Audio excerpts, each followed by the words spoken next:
시편 81편 10절에서 성전에 찬양을 맡았던 시인 아삽은 네 입을 열라 내가 채우리라 라고 예배자들을 격려하였습니다. 말씀의 은혜와 감동을 기대한다면 우리의 마음을 주님께 활짝 열어야 합니다. 아삽이 입을 열라고 한 까닭이 있습니다. 입이 열리면 마음이 열리고 마음이 열려야 입이 열리기 때문이죠. 예배자는 하나님께 마음을 열고 하나님을 원하고 그분의 말씀을 사모해야 합니다. 우리의 마음이 하나님을 향해 열리려면 입이 먼저 열려야 합니다. 마음과 입이 열려 찬양할 때 그 찬양에는 감사와 기쁨이 가득하고 감격이 넘쳐 흐릅니다. 예배의 모든 시간에 우리가 입을 열어야 합니다. 찬양할 때, 기도할 때, 말씀을 들을 때 우리의 입을 크게 열어야 합니다.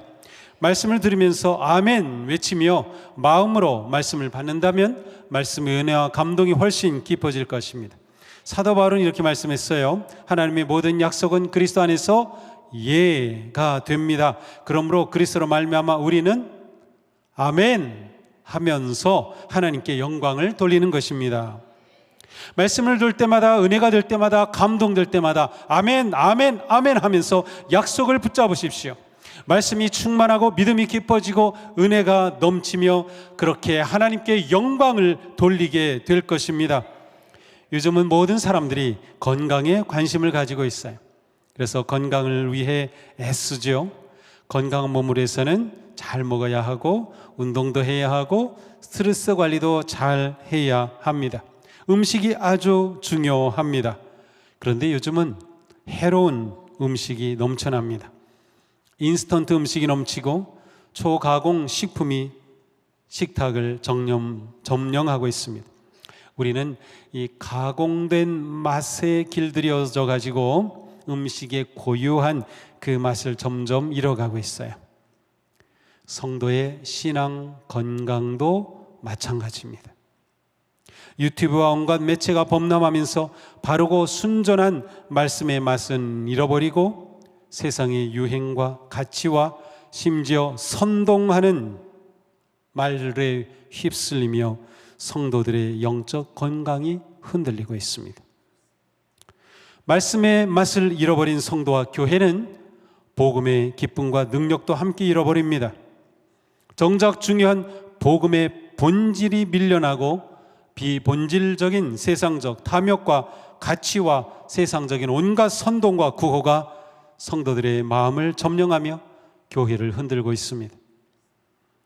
말씀의 능력이 사라지니 생명력이 넘치는 믿음의 삶의 증거도 사라지고 있습니다. 능력 있는 그리스도인의 삶의 모습이 점점 희미해지고 있습니다. 귀를 즐겁게 하는 말은 많지만 영혼을 행복하고 건강하게 하는 복음은 듣기가 힘들어지고 있습니다. 십자가의 능력과 그리스도의 몸인 교회의 영광이 사라지고 있습니다. 사도 바울이 책망했던 대로 겉으로는 경건하게 보이지만 경건의 모양만 있을 뿐 경건함의 능력은 사라지는 시대입니다. 지금 세상을 볼 때 예수의 이름이 세상에서 존귀하게 여겨지고 있습니까? 그리스도라는 이름이 존경받고 있습니까? 이런 세상 속에서 우리 자신은 어떻습니까? 우리에게 하나님의 백성으로 사는 감격과 즐거움이 있습니까? 말씀의 능력으로 승리하고 있습니까? 우리가 그리스도인으로 살아가는 기쁨이 있습니까? 자신이 하나님의 자녀이고 예수님의 제자가 된 것이 정말 뿌듯하고 자랑스럽고 가슴 벅차고 감격스럽습니까? 그래서 자신 있게 그리스도를 전하고 교회를 소개할 수 있습니까? 1972년 12월 29일 미국의 이스턴 항공사의 한국 비행기가 미국 뉴욕 공항을 출발해서 플로리다주 마이애미로 향하였습니다. 마침 휴일을 맞아서 많은 사람이 탔어요. 그런데 마이애미 공항에 거의 다 와가지고 이제 착륙하려면 랜딩 기어, 이 착륙 바퀴가 쭉 나와야 되잖아요.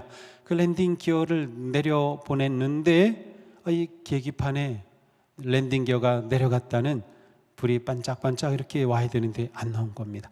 그래서 이 기장과 부기장이 다시금 비행기를 선회해서 다시 돌면서 확인하는 겁니다.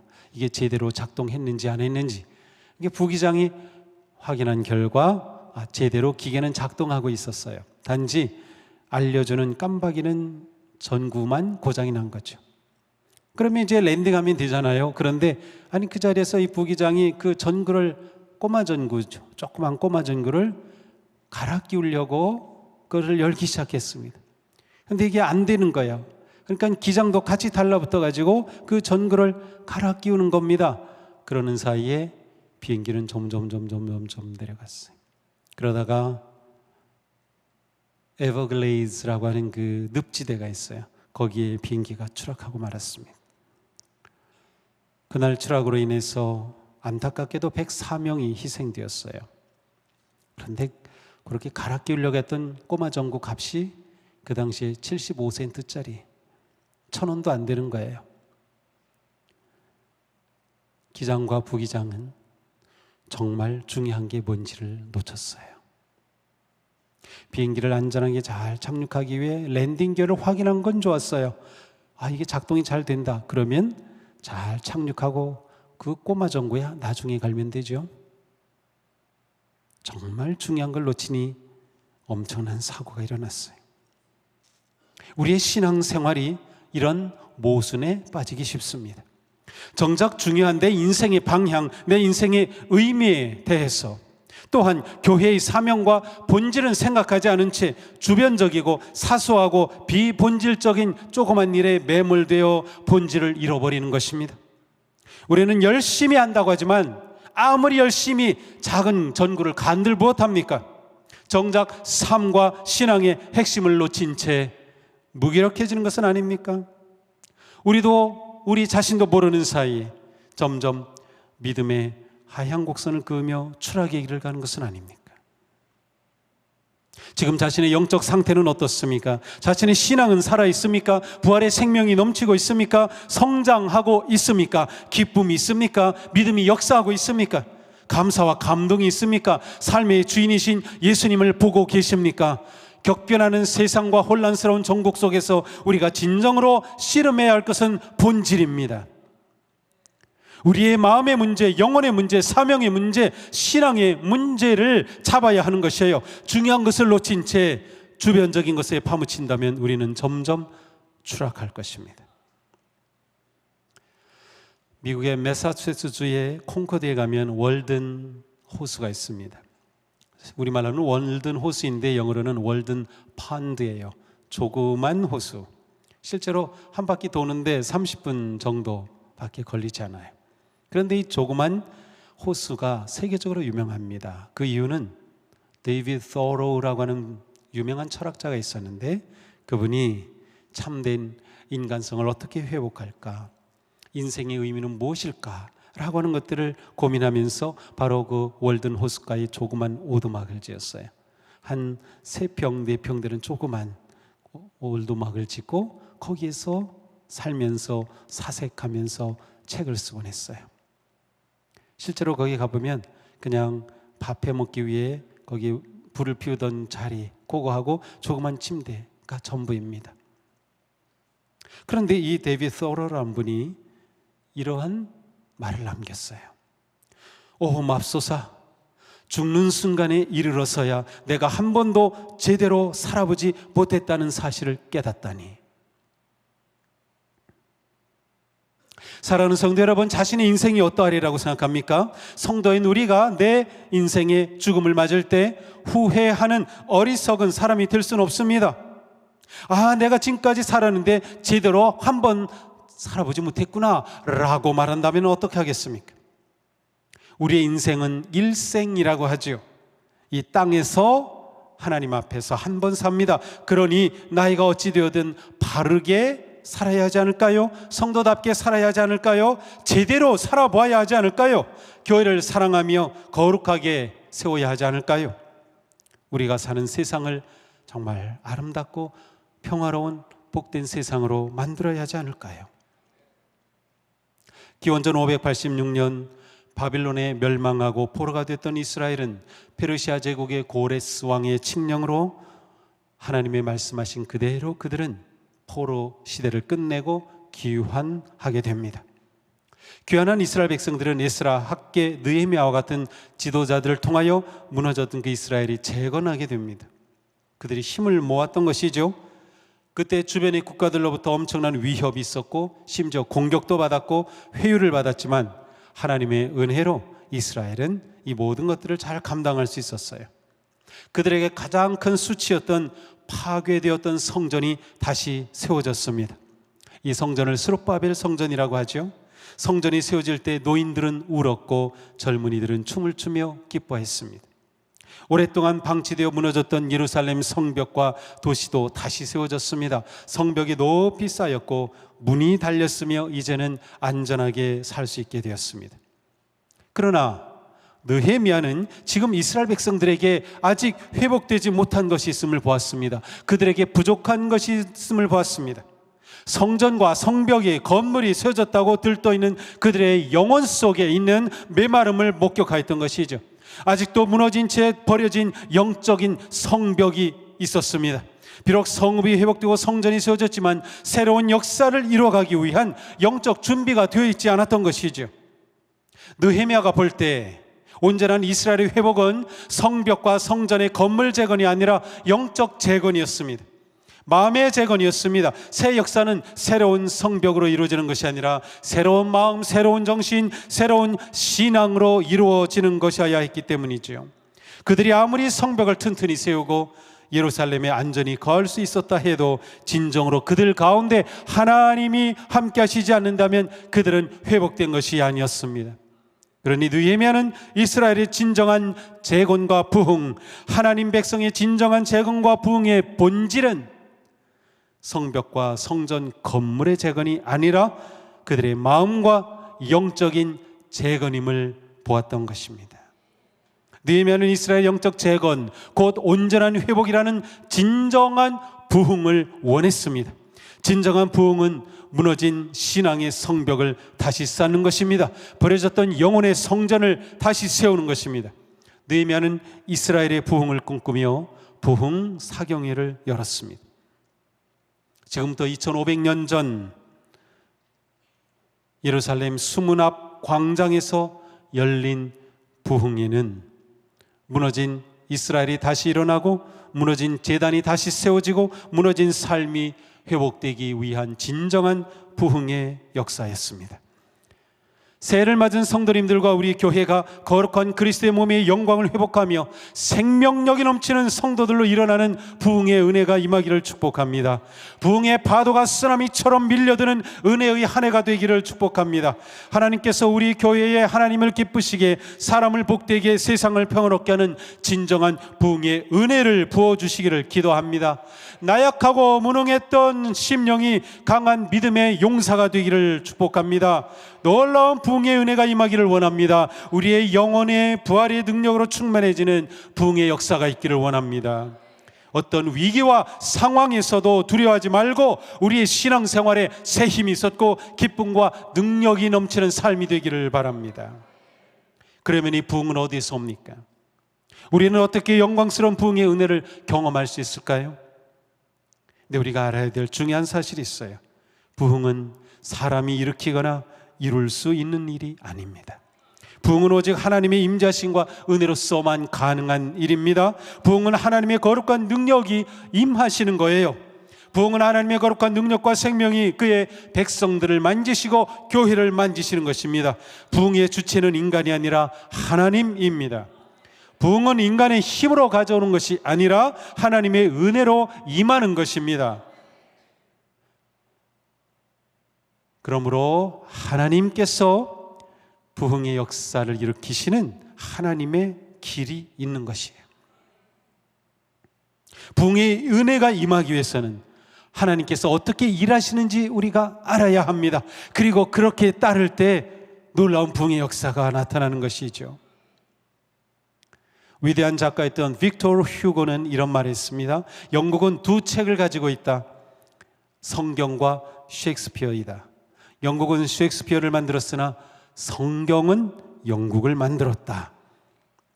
하나님은 주님의 백성과 교회와 나라와 민족을 변화시키는 부흥의 역사를 일으킬 때마다 성경을 사용하여 일하셨습니다. 하나님의 말씀은 언제나 개혁과 부흥의 조건이었습니다. 휴거는 성경이 영국을 만들었다고 했죠. 타락한 영국을 변화시킨 존 웨슬리 목사님은 한 책의 사람, 곧 성경의 사람으로 불렸던 사람이에요. 16세기 종교 개혁은 오직 성경, 솔라 스크립투라라고 하는 놀라운 본질을 붙잡았기 때문에 가능했던 일이었습니다.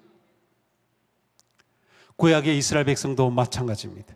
하나님의 백성, 하나님의 나라 이스라엘은 오직 말씀으로 세워질 수 있었고 말씀으로만 번영할 수 있었습니다. 하나님의 말씀을 떠난 백성, 하나님의 말씀을 사랑하지 않은 백성, 하나님의 말씀을 구하지 않는 백성, 하나님의 말씀에 복종하지 않은 백성은 그 복과 은혜와 영광을 잃어버렸음을 우리는 보고 있습니다. 느헤미야는 이 사실을 알았기 때문에 그가 이스라엘 백성들의 신앙을 세우고 무너진 나라를 세우기 위해 수문 앞 광장에서 말씀의 부흥회를 열었던 것이에요. 이제 성벽을 세운 후에 이 느헤미야와 이스라엘은 예루살렘의 부흥과 개혁을 위해서 하나님의 말씀을 예루살렘의 가장 중요한 핵심, 본질로 잡았던 것입니다. 본질의 회복을 구하였던 것이 수문 앞 광장의 부흥회였습니다. 예루살렘이 진정한 번영은 하나님의 말씀이 일으키는 영적 부흥을 통해서만 가능했기 때문입니다.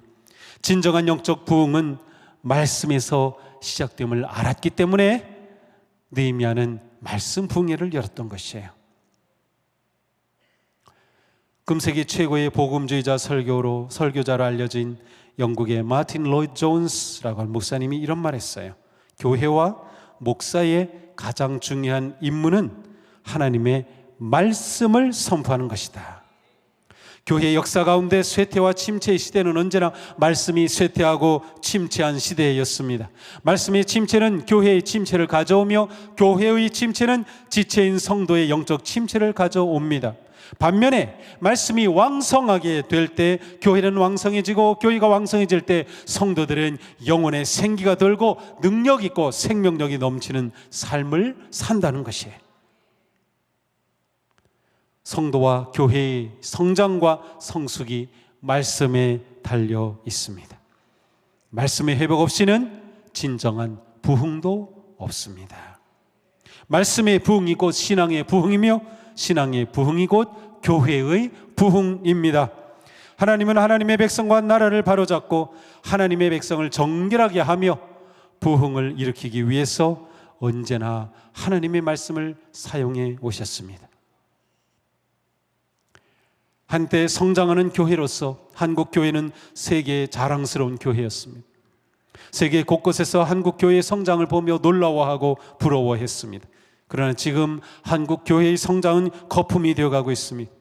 이것이 우리의 현재 모습입니다. 과연 우리가 세상 앞에서 선포하고 전하고 보여줄 것이 있습니까?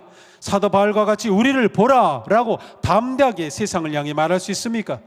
거품을 걷어내고 나면 아무것도 남는 것이 없듯이 경건한 모양만 있을 뿐 경건의 능력을 상실한 교회가 되는 것이 아닌가 두려움이 듭니다. 이제 우리는 우리의 삶에서 거품을 제거해야 합니다. 이념에 매몰되고 진영에 매몰되고 재물에 매몰되고 권력과 명예에 매몰된 거짓된 거품을 제거해야 합니다. 이제는 돌이켜야 합니다. 지금은 부흥의 때, 하나님의 말씀을 바르고 새롭게 선포될 때입니다. 말씀을 잡아야 할 때인 것이에요. 진정한 부흥이 불같이 일어나야 할 때입니다. 새해를 맞은 우리들, 오직 하나님의 긍휼하심을 구하며 주님 앞으로 나아갑시다. 우리의 영이 강건해지고 거룩한 삶이 되기를 원합니다. 교회가 성령의 역사로 불타오르는 부흥의 은혜를 누리게 되기를 축복합니다. 무엇보다 말씀을 가까이 하십시오. 말씀을 사모하십시오. 말씀을 붙잡으십시오. 말씀을 듣고 읽고 묵상하고 먹으십시오. 진리의 자리에 있으십시오. 올해 우리의 초점은 말씀과 기도로 전도하고 소그룹이 세워지고 남성과 온 세대가 일어나는 것입니다. 말씀과 기도로 부흥의 파도를 타는 우리의 복된 성도님들이 되기를 축복합니다. 말씀과 기도로 부흥의 파도가 일어나는 우리 교회가 되기를 축복합니다. 새해엔 말씀과 기도로 우리의 삶과 가정과 교회와 일터에 부흥의 새 시대가 열리기를 주님의 이름으로 축복합니다.